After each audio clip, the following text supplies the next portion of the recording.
Hello বন্ধুরা, ঘরে যখন মাছ খাইতে খাইতে মুখ অতৃষ্ণা হয়ে যায়, মনে হয় যে মাছ গোছের বাহিরে আর কি খাওয়া যায় যেটা খাইলে অনেক ভাল লাগবে ভাতের সাথে। এরকমই একটা রেসিপি কমনের মধ্যে আনকমন, সেটা হলো সিমের লাড়া।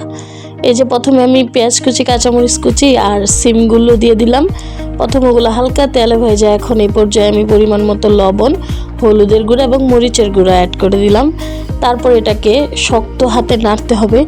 নাড়ানাড়ি করার পরে মোটামুটি এই তো সিদ্ধ হওয়ার জন্য ঢাকনা দিয়ে দিলাম। আমি এখানে কোনো পানি দিই নাই, ওই সিমের ভিতর থেকে যে পানি বের হয়েছে সেটা দিয়েই আমি রান্না করতেছি। অলরেডি এটা সিদ্ধ হয়ে গেছে, বাস কয়েক মিনিটের মধ্যে এই রান্নাটা শেষ। এটা যদি বেশি বেশি ঝাল করে কাঁচামরিচ ঝাল দিয়ে রান্না করা যায়, এক প্লেট ভাত অনায়াসে খাওয়া যায়। বন্ধুরা, সিম কিন্তু শীতকালীন একটা সবজি, আর শীতের মাঝামাঝি সময় এই সিমের দামও বাজারে খুব কম থাকে।